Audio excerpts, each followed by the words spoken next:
Nadidiktahan ba ang nilalaman ng puso? Hindi, pero narerendahan.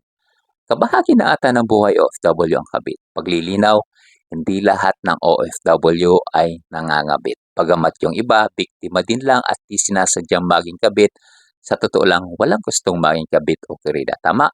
Walang matinong babae o lalaki ang may gusto niyon. Ngunit dahil sa tamis nga ng pananalita ng lalaki o ni babae, may nabibiktima.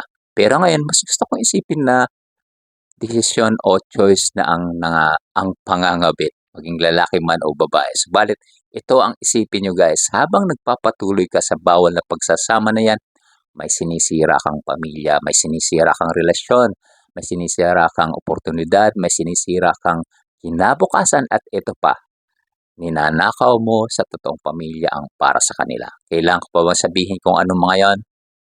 Oras, lakas, kabuhayan na sana natatanggap nila pero ngayon napapasayo na. How sad, ano? Sandaling dulot na sarap habang buhay na hirap kaya mag-isip. Di ka lalayuan ng tukso subalit kaya mong iwasan ito. Wala kang garantiya na di ka rin lulukuhin ni lalaki o ni babae kapag ka nagkalayo rin kayo. Nakuhang lokohin ang asawa, ikaw pa kayang kabit at pangalawa lang. Ngunit ito ang pinakamasaklap guys na katotohanan. Pag may sakit ka na, iiwan ka na ni kabit at malaya ka na binabalik kay legit. Kaya mag-isip-isip ka bago sumuong sa relasyon na yan dahil gulo lang talaga ang napupuntahan.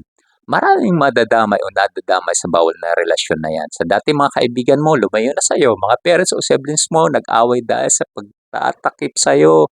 At sabihin pa yata, minsan ata sila papasimuno na humanap yung anak niya ng ipapalit sa'yo. Saklap no? Saklap, praise the Lord. Mga in-laws ko mababait at generous sa amin, lalo na sa mga anak ko, sa mga tunay na asawa dyan. Mag-isip-isip na kayo. Naway magising o makapagbigay kaliwanagan ito sa mga wala pa sa puntong yun. At nawa may mapulot kayong aral sa mensaheng ito sa mga nasa kasalukuyang relasyon. Na tulad nito, kapag narinig o mapanood niyo ito, huwag niyo akong kamuhian. Di ko po kayo hinuhusgahan, bagkus nilalarawan ko lang ang buhay ng ibang OFW na nasaksihan ko sa pangingibang bansa. God bless you all.